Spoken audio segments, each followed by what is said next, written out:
And finally, new rule: if something about the human race is changing at a previously unprecedented rate, we have to at least discuss it. Broken down over time, the LGBT population of America seems to be roughly doubling every generation. According to a recent Gallup poll, less than 1% of Americans born before 1946, that's Joe Biden's generation, identify that way. 2.6% of boomers do, 4.2% of Gen X, 10.5% of millennials, and 20.8% of Gen Z.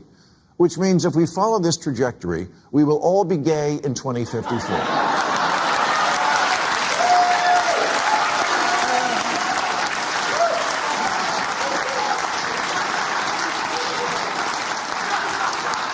I'm just saying that when things change this much, this fast, people are allowed to ask, what's up with that? All the babies are in the wrong bodies? Was there a mix-up at the plant, like with Captain Crunch's Oops, All Berries?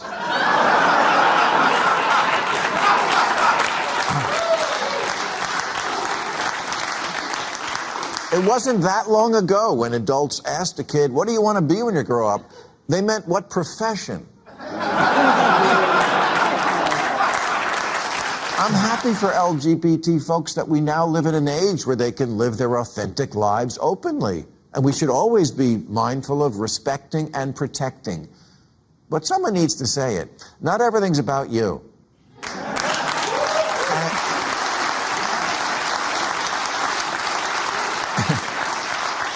And it's okay to ask questions about something that's very new and involves children. The answer can't always be that anyone from a marginalized community is automatically right, trump card, mic drop, end of discussion. Because we're literally experimenting on children. Maybe that's why Sweden and Finland have stopped giving puberty blockers to kids. Because we just don't know much about the long-term effects. Although common sense should tell you that when you reverse the course of raging hormones, there's going to be problems. We do know it hinders the development of bone density, which is kind of important if you like having a skeleton. Fertility and the ability to have an orgasm seem also to be affected. This isn't just a lifestyle decision, it's medical. Weighing trade-offs is not bigotry.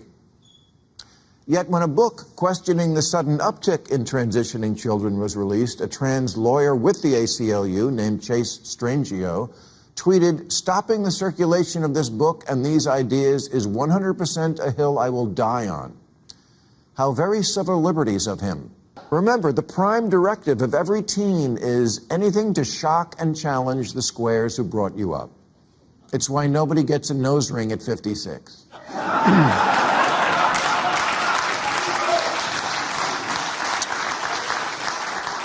And if you haven't noticed that with kids, doing something for the likes is more important than their own genitals, you haven't been paying attention. Dr. Erica Anderson is a prominent 71-year-old clinical psychologist who is herself transgender and who now says, "I think it's gone too far." The LA Times summarizes, "She's come to believe that some children identifying as trans are falling under the influence of their peers and social media. It's a blow being struck in the culture wars using children as cannon fodder. I don't understand parents who won't let their 9-year-old walk to the corner without a helmet, an EpiPen, and a GPS tracker. And God forbid their lips touch dairy, but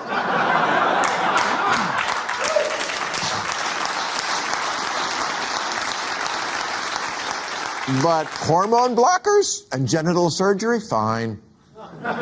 Talk about a nut allergy.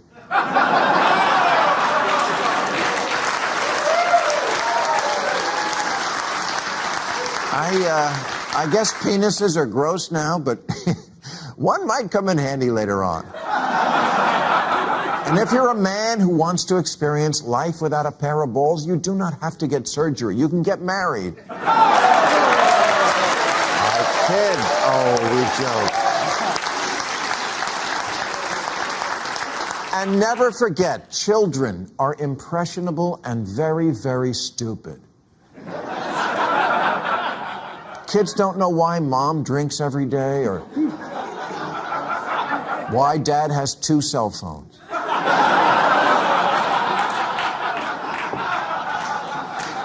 Maybe the boy who thinks he's a girl is just gay. Or whatever Frasier was.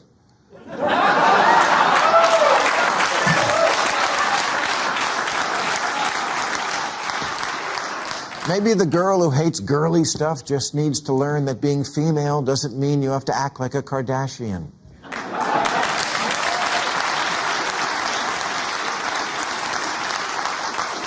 Maybe childhood makes you sad sometimes, and there are other solutions besides hand me the dick saw.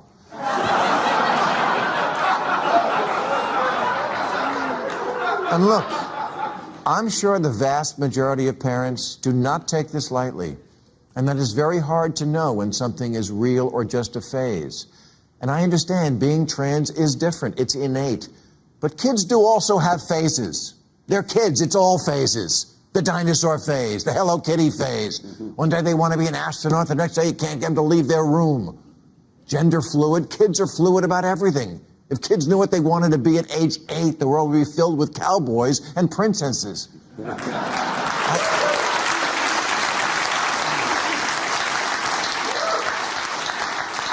I wanted to be a pirate. Thank God nobody took me seriously and scheduled me for eye removal and peg leg surgery.